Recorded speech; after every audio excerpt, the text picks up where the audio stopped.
मेरी बर्बादी की कहानी सुनने से पहले अपना दिल थाम लीजिएगा, दिल को मजबूत कर दीजिएगा, क्योंकि इसके बाद आपका रिश्ते पर से एतबार उठ जाएगा। मामलों के मुताबिक एक शाम मेरे पति ने मुझसे कहा, आज रात को मैं लेट घर आऊँगा। पति के अंदाज में अजीब सी बेचैनी थी, जैसे वह कहीं दूर जा रहे हों।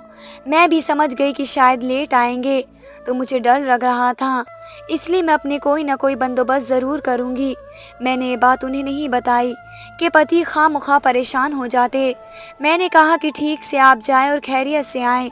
उनके जाने के बाद मैंने कमरे का दरवाज़ा तो बंद कर लिया, लेकिन मुझे डर लग रहा था। मैंने अपने कानों में ऊंची आवाज़ में गाना लगा लिए और सुनने के लिए बैठ गई। तकरीबन 1 घंटा ही गुजरा कि मुझे घर के दरवाजे पर अजीब सी दस्तक की आवाज़ आने लगी। मैंने जब अपने कानों से हेडफोन निकाली तो मुझे मालूम हुआ कि दरवाजे पर तो मेरे पति की दस्तक हो रही थी। उससे पहले कि मैं दरवाज़ा खोलती, मेरे पति ने वे 3 अल्फाज बोल दिए, जिसके बाद एक बीवी अपने पति पर हराम हो जाती है। उसने दरवाजे के बाहर से मुझे तलाक दे दी और मैं हैरान परेशान सुनती ही रह गई कि ये हुआ क्या है। मैं सोच भी नहीं सकती थी कि मेरे पति मेरे साथ ऐसा करेंगे। भीगी भीगी आंखों से मुझे देखती रह गई। ये आप क्या कह रहे हैं? मैंने जल्दी से दरवाज़ा खोला। सामने गुस्से में भरा हुआ मेरा पति खड़ा हुआ था। कब से दरवाज़ा बजा रहा था। मैंने तुम्हें कहा भी कि दरवाज़ा खोलो, अंदर जो कुछ है मुझे देखने दो, पर तुम तो चालाक निकली। तुमने दरवाज़ा नहीं खोला ताकि मैं तुम्हारे आशिक को ना देख लूँ। आप कैसी बातें कर रहे हैं? मैंने रोते हुए कहा। खैर, अब उन बातों का कोई फ़ायदा नहीं। मैं तो डर रही थी और कहा मैं तो ऊंची आवाज़ में गाना सुन रही थी ताकि मुझे डर ना लगे, लेकिन अब तो हमारा कोई रिश्ता ही नहीं रहा। आपने ये रिश्ता ख़त्म कर दिया है, इसलिए अब दूर बैठे रहो और मुझे अब यहाँ से जाने दो। मेरी आंखों में आंसू थे, मेरे होंठ काँप रहे थे। सोच भी नहीं सकती थी कि मेरा पति यूँ खड़े खड़े मुझे बेघर कर देगा। अब तुम कहाँ जाओगी? चुप करके यहीं बैठो, तुम्हें हर एक बात का हिसाब देना पड़ेगा। अरे किस बात का हिसाब मांग रहे हो आप मुझसे? मैंने ऐसा कुछ नहीं किया। मैं रोने लगी तो उन्होंने फिर से मुझे चुप कर दिया और कहने लगे, मुझे तुम पर शक था। तुम अगर मुझे सच्ची सच्ची बता देती तो मैं भी कभी ये अल्फाज न बोलता। मेरे पति को समझ नहीं आ रहा था कि गुस्से में दी गई तलाक भी तलाक ही होती है और अब मैं उनकी बीवी नहीं रही। मैंने उन्हें समझाया कि आपके सिवा मेरी ज़िंदगी में आज तक किसी की तरफ नज़र उठाकर भी नहीं देखा, लेकिन अब तो आप तलाक बोल चुके हैं, उसका तो कोई रास्ता भी नहीं है। अब मैं आपकी बीवी नहीं रही, मुझे यहाँ से जाने दीजिए। वे कहने लगे कि ऐसा तो हो ही नहीं सकता कि मैं तुम्हें यहाँ से जाने दूँ। फिर मेरे पति को आहिस्ता आहिस्ता एहसास हो गया कि वे मुझे तलाक दे चुके हैं। जैसे ही उनको एहसास हुआ तो वे अपना सर पकड़कर पछता रहे थे, चीखने चिल्लाने रोने लगे। कहने लगे कि अमरीन, मैंने ये क्या कर दिया? तुमने मुझे रोका क्यों नहीं? मैंने कहा कि आपको कैसे रोकती, मैं तो कभी भी आपसे ऐसी कोई डिमांड भी नहीं की कि आपको मेरे साथ तंगी महसूस हो, लेकिन आपने बिना बात के शक किया और मैं उसे मार दूंगा और कब्र में उतार दूंगा, जिंदगी भर उसे अपने सामने नहीं आने दूंगा। मैं अपने पति की ये बात सुनकर हैरान थी। आप किसके बारे में बात कर रहे हैं? क्या मेरी बात हो रही है? मैंने उनसे दोबारा पूछा तो कहने लगे कि चुप करो, मुझे जिसने ये सारी बात बताई थी तुम उसे नहीं जानती, बल्कि तुम जानती हो वह भी तुम्हें जानता है, लेकिन मुझे उस पर बहुत गुस्सा आ रहा है। वो इंसान नहीं, शैतान की औलाद है और जान लो वो कि तुम्हारे साथ मुखलिस नहीं हो सकता। कौन है वे? आप कैसी बातें कर रहे हैं? अरे अफसार भाई, उन्होंने ही तुम्हारी तलाक करवाई है। आप ऐसा मत कहें, अफसार भाई ऐसा कर ही नहीं सकते। मुझे अपने कानों पर यकीन नहीं आ रहा था कि मेरा पति ऐसी बात करेगा। अफसार तो मेरा सगा भाई था, वे मेरी तलाक क्यों करवाता? लेकिन मेरे पति कह रहे थे कि उसी ने मेरे कानों में ये सारी बातें भरी और अब जाकर मेरे पति के मुंह से अल्फाज निकले। मेरा रो रो कर बुरा हाल था। मैंने भी वहीं पर डेरा डाल दिया। मैंने कहा कि आप इस घर से चले जाएं, तलाक आपने दी है, गलती भी आपकी है। मेरे पति को इस बात पर कोई एतराज़ नहीं था। कहने लगे कि अमरीन, तुम फिक्र नहीं करो, हम इस बात का कोई ना कोई हल निकाल लेंगे।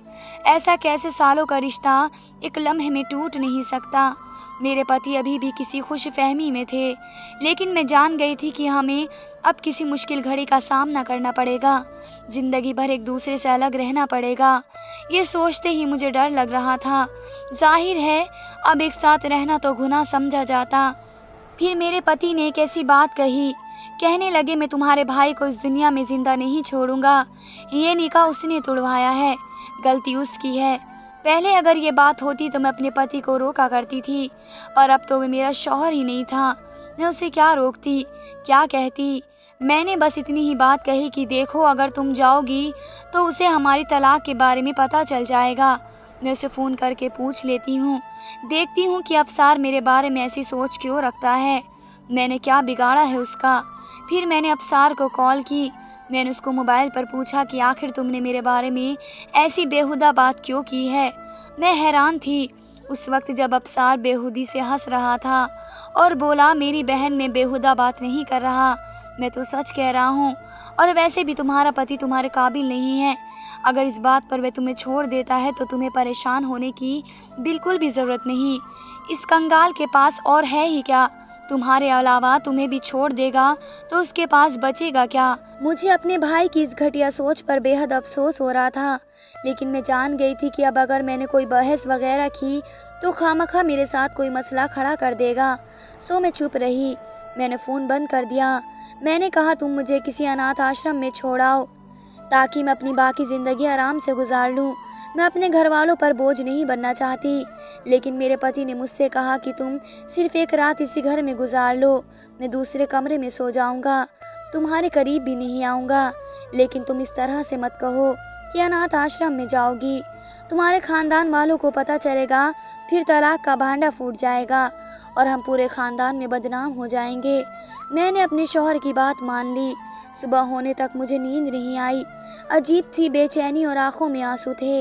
लगता था कि अब मैं पूरी दुनिया में अकेली होकर रह गई हूँ। घर वालों को भी बहुत ज़्यादा याद आ रही थी, लेकिन मैं घर जाकर उन्हें परेशान नहीं करना चाहती थी। सुबह हुई तो 6 बजे के वक्त मेरे कमरे के दरवाजे पर दस्तक हुई। मैंने देखा मेरा पति बाहर खड़ा था। मैंने दरवाज़ा नहीं खोला। कहने लगा मैं तुम्हारे लिए एक मौलवी लेकर आ रहा हूँ, वे तुमसे बात करेगा, तुम्हें समझाएगा और हम दोनों से भी बात करेगा। मेरी एक दोस्त से बात हुई है, वे यही कह रही है अगर तुम मौलवी साहब से इस मसले पर बात करो तो वे तुम्हें कोई ना कोई हल बताएंगे। मैंने अपने पति को मना किया कि वे मौलवी साहब को घर लेकर ना आएँ। कुछ देर बाद हम दोनों मौलवी साहब के पास चले गए। सो हमने ऐसा ही किया।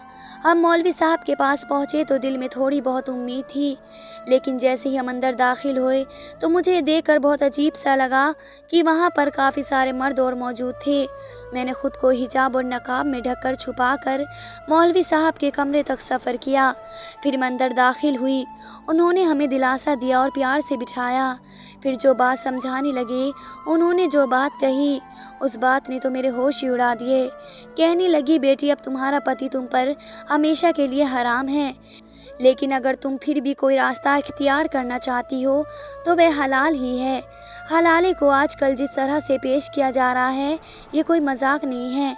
मर्द के लिए एक सज़ा भी है और दूसरा उसका भी कुछ फ़ायदे और कानून हैं। इस्लाम ने हलाले की इजाज़त तलाक के बाद दोबारा शादी करने के लिए नहीं दी, बल्कि अगर इत्तेफाक से ये सारे वाक़यात हो जाएं तो फिर तलाक के बाद वह औरत दोबारा अपनी पहले पति पर हलाल होती है। मैं तो कभी भी किसी जोड़े को ये नहीं कहता कि तुम हलाले के लिए एक औरत से शादी करो, क्योंकि तलाक ऊपर वाले को नापसंद अल्फाज हैं। जो भी है जैसा भी है, तलाक के बाद क्या होगा तुम नहीं जानती, इसलिए मैं तुम दोनों को मशवरा दे रहा हूँ कि सही रास्ते पर चलो और अपने अपने रास्ते अलग कर लो। बच्चों तुम भी दूसरी शादी कर लो, और बेटा तुम कहो तो मैं तुम्हारे लिए भी एक अच्छा लड़का ढूंढ लेता हूँ। नहीं ऐसा नहीं हो सकता, मैं किसी और के बारे में सोच भी नहीं सकती और मेरे घर वालों को भी इस सारे मामले का नहीं पता। मौलवी साहब चौंक गए और बोले तलाक और निकाह तो खुफिया नहीं रह सकते। बेटा एक ऐसी बातें करती हो, तुम ये लोगों के खिलाफ है। ऐसा करने से तुम दोनों की ज़िंदगी बेशक ख़राब हो जाएगी। मौलवी साहब तो ये बातें कर रहे थे, पर मैं और मेरा पति दोनों ही बहुत ही ज़्यादा परेशान थे। हमारे दिलों का सुकून ख़त्म हो गया। वाकई तलाक बहुत बड़ी लानत है जो इंसान को पल भर में एक दूसरे से अलग कर देती है। खैर, हम लोग उठकर वहाँ से घर आ गए। मैंने तो कोई बात भी नहीं की। मौलवी साहब से मेरे पति पीछे बातें करते रहे, लेकिन जब मैं घर पहुंची तो मेरा चेहरा आंसू में डूबा हुआ था। मैं किसी और मर्द के बारे में सोच भी नहीं सकती थी। मैंने ज़िंदगी भर अपने पति के ख्वाब देखे और जब पति मिला तो उसकी खूब खिदमत भी की, लेकिन पता नहीं क्यों मेरे सगे भाई की वजह से मुझे तलाक हो चुकी थी, जिनमें मुझे कोई बात समझ में नहीं आ रही थी। तभी घर के दरवाजे पर दस्तक हुई। मैंने दरवाज़ा खोला तो मेरा पति बाहर खड़ा था, लेकिन ये देखकर मेरी हैरत की इंतहा न रही जब मेरे पति के चेहरे पर एक भरपूर मुस्कुराहट थी। वे खुश लग रहे थे। मुझे बड़ी हैरत हुई। मैंने उनसे पूछा कि क्या बात है। जब आप आए थे तो बहुत ज़्यादा परेशान लग रहे थे, लेकिन अब क्या हो गया कि आप मुस्कुरा रहे हैं। वह खुश लग रहे थे। मुझे बड़ी हैरत हुई। मैंने उनसे पूछ भी लिया कि क्या बात है। जब आप गए थे तो बहुत परेशान थे, उस वक्त भी परेशान थे, लेकिन अब तो आप बहुत खुश लग रहे हैं। मेरी बात सुनकर उन्होंने कहा कि बात ही ऐसी है कि खुश होना बनता है। मैं समझी कि शायद अलीम को दूसरी शादी के लिए औरत मिल गई। अलीम कहने लगे कि तुम अच्छा सा खाना बनाओ, मैं बाज़ार से रोटियां लेकर आता हूँ, उसके बाद मैं तुम्हें बताऊंगा कि बात क्या है। और बात सुनो, अगर तुम वाकई में गैर मर्दों के सामने जा सकती हो और बातचीत कर सकती हो तो मेरे सामने भी आ सकती हो।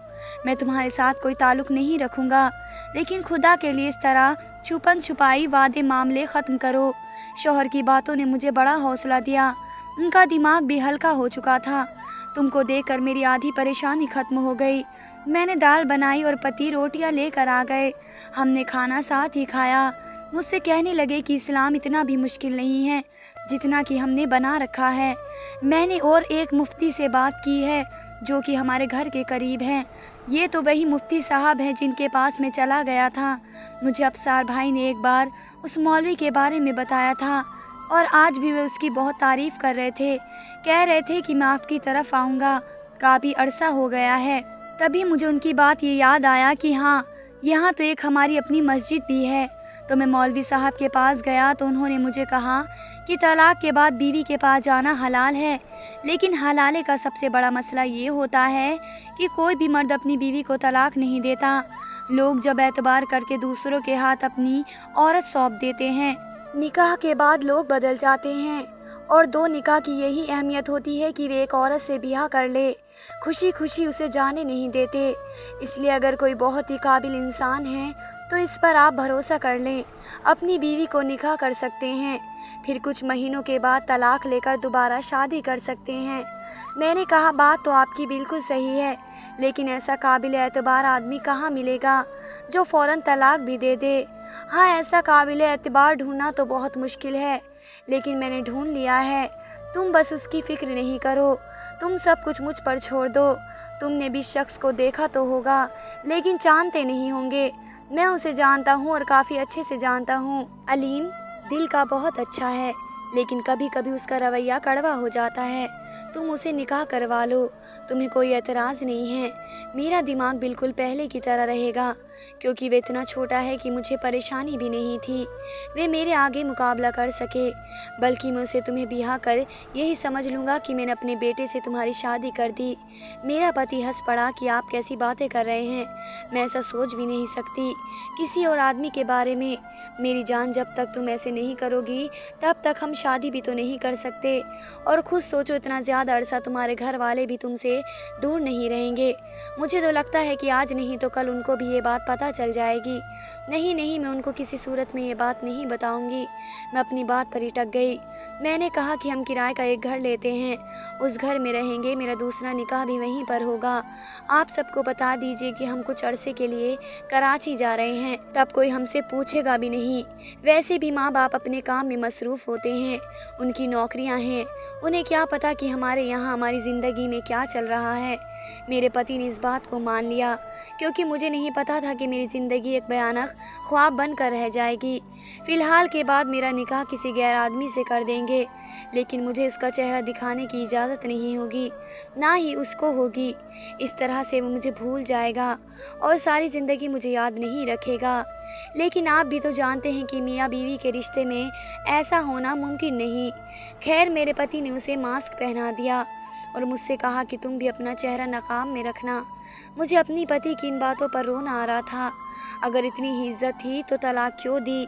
मैंने दिल से इनसे गिला किया और फिर निकाह के वक्त मैंने मौलवी साहब को भी अपना वली बना लिया। फिर मेरा निकाह कर दिया गया, मगर ये मौलवी साहब एक मुकम्मल निकाह वाले नहीं थे। उनके पास गवर्नमेंट वाली सरकारी रजिस्टर भी नहीं था। इसलिए हमारे निकाह 2 से 4 गवाहों की मौजूदगी में सादगी से मस्जिद में तय हो गया। मेरी निकाह को रजिस्टर में नहीं लिखा गया और ना ही कागज़ पर लिखा गया और ना ही कबूल किया गया, लेकिन मैं उस शख्स की बीवी बन गई जिसको मैं जानती तक ना थी। ना जाने उसका क्या नाम था। मुझे इस किराए के घर में मेरे पति ने पहुंचा दिया। वे आदमी भी मेरे साथ गाड़ी में बैठा हुआ था, लेकिन ये आदमी तो नहीं था। जब मैंने उसे गौर से देखा तो उसका कद मेरी टांग जितना था और वह बालक छोटा बच्चा लग रहा था। ये बात मुझे परेशान करने लगी। दिल ही दिल में मैं हैरान थी, क्या मेरा पति ने एक 10 साल के बच्चे से मेरा निकाह कर दिया, मगर वह तो बालिग ही नहीं है। मैंने देखा वह बहुत ही मासूमी के साथ गाड़ी में बैठा हुआ था। उसके चेहरे पर कोई भी परेशानी नहीं थी। मैं घर तक कैसे पहुंची मुझे मालूम ही नहीं था। मैं अनजाने सोचों में डूबी हुई थी। आज तक मेरी ज़िंदगी में ऐसी बेचैनी कभी नहीं आई और उस शख्स को देखे जा रही थी। मैं बिल्कुल भी शर्माना या मुस्कुराना नहीं चाहती थी, क्योंकि औरत तभी ये सब कुछ करती है जब उसके सामने उसकी पसंद का मर्द हो। मैं तो उस बच्चे के सामने बैठी हुई थी। मुझे अपने आप उसकी माँ साबित महसूस हो रही थी। मैंने कभी सोचा नहीं था कि एक ऐसे इंसान से मेरी शादी होगी जो मेरे घुटनों तक आता है। खैर, हम लोग जब नए मकान में पहुँचे तो जो कि किराए का मकान था, तो मैंने सबसे पहले अंदर दाखिल हुए और जाकर बिस्तर पर बैठ गई। पहले शादी तो थी नहीं कि जो कमरे में सजावट होती। कमरे में एक बेड और एक सोफ़ा था। मेरा दिल बुरी तरह काँप रहा था। फिर जब वह बच्चा मेरे कमरे में दाखिल हुआ, मेरी नज़र फिर दोबारा उसके चेहरे पर पड़ी। उसने मांस लगाकर मेरी तरफ देखा तो मेरे कदमों तले ज़मीन निकल गई। अल्लाह, मैं ये क्या देख रही हूँ, मेरे दिल ने कहा और आंखों से आंसू निकलने लगे। ये बात तो पूरे मोहल्ले में फैल जाएगी, क्योंकि बात ही कुछ ऐसी थी। मैंने उसको चेहरे से देखा और फिर मैं समझ गई कि मोहल्ले में तो मेरी कोई इज्जत नहीं रहेगी। पता नहीं लोग मेरे बारे में क्या सोचेंगे। हज़ारों सोचों मेरे जहन में थी। फिर वे मेरे सामने आकर बैठ गए और मेरी तरफ देखकर बोला, मेरी बुलबुल, तुम बहुत ही ज़्यादा खूबसूरत हो। मैं तो सोच भी नहीं सकता था कि अलीम बेवजह ही इतना करता है, मगर वाकई में उसको करने की इजाज़त भी है। इतनी खूबसूरत बीवी का शौहर जो है। मुझे लगा मेरे पति ने मेरी शादी 10 साल के बच्चे से कर दी, पर सामने बैठा आदमी 10 साल का नहीं लग रहा था। वे तो 30 या 35 साल का आदमी लग रहा था। कहने लगा, मैं तुम्हें एक किस्सा बताऊंगा, उसके बाद तुम देखना, लेकिन उससे पहले तुम्हें अपने आप को सौंपना पड़ेगा। मुझे उसकी बातें जहर लग रही थी, लेकिन उससे शादी का मकसद यही था कि अगली सुबह जो उसने मेरे साथ किया वे बड़े हैरान कर देने वाला था। मुझे माफ़ कर दो बुलबुल, लेकिन तुमसे शादी करना मेरा ख्वाब था। उसने हंसकर कहा, अरे तुम्हारी तो तलाक भी मैंने ही करवाई है। मुझे तो तुमसे शुरू से ही पसंद थी। मेरे आगे पीछे कोई नहीं है। माँ बाप इस दुनिया में नहीं रहे, मैं अकेला ही हूँ। मेरे पीछे रोने वाला भी कोई नहीं है। लेकिन मुझे एक बात सख्त नापसंद है और वह है गुरूर। तुम्हारा पति भी बहुत गुरूर करता था। एक दिन उसी तरह दुकान में उसने मेरी मजाक उड़ाया। कहने लगा, तुम इतने छोटे हो कि तुम्हारी बीवी तुम्हें अपने पाँव में बिछाया करेगी। तुम इसके सामने उसके बेटे मालूम होंगे। मुझे अलीम की ये बात भी बहुत बुरी लगी। मैंने उससे मजाक में ही कहा कि क्या पता तुम्हारी बीवी ही मुझे अपने पाँव में बिठा ले। इस बात से उसने मुझे एक थप्पड़ मारा। इतना सख्त थप्पड़ ही मैं आज तक नहीं भूला। उस दिन से ही मैंने तय कर लिया कि मैं अलीम की बीवी से ही शादी करूँगा। बात तो ये बड़ी अजीब सी लगती है, लेकिन मैं जिस चीज़ पर अड़ जाऊँ वे मैं करके रहता हूँ। मुझे उस शख्स की ये बात इतनी बुरी लगी कि पास पड़ा गुलदस्ता उठाकर उसके सर पे दे मारा और मेरे सामने तड़प तड़प कर उसने अपनी जान दे दी। मुझे ज़रा भी खौफ नहीं था कि मैंने क्या किया है, क्योंकि उस शख्स की बात मेरे दिल को लग गई। मेरी रूह काँप गई। मेरे ऊपर पुलिस केस भी इसलिए नहीं बना क्योंकि निकाह तो रजिस्टर हुआ भी नहीं था। पुलिस जाए तो उसे ऐसा ही लगा कि वह आदमी मेरी इज्जत पर हमला करने यहाँ आया था। सो मैंने गुलदस्ता उसको दे मारा। मेरे पहले पति अलीम को इस बात का पता चला तो वे बहुत हैरान हुए। उन्होंने भी किसी के सामने बात जाहिर नहीं की कि हमारे दरमियान तलाक वाक़या हो चुका है। यूँ मेरी उस शख्स की जान छूट गई और मेरा हलाला भी हो गया। लेकिन यकीन माने कि मैंने उस शख्स को गुलदस्ता कत्ल करने की नीयत से नहीं मारा। ये तो गुस्से में किया था। एक अमल था जिसका नतीजा मैंने सोचा भी नहीं था। अब आप बताएं कि क्या मैंने सही किया या गलत किया? मुझ पर सज़ा लाजिम है या नहीं? मुझे ज़रूर बताएं, मैंने सही किया या गलत? मेरा अगले हफ्ते अलीम से ही दोबारा निकाह हो गया और हम अपनी ज़िंदगी में खुश रहने लगे थे। धन्यवाद दोस्तों।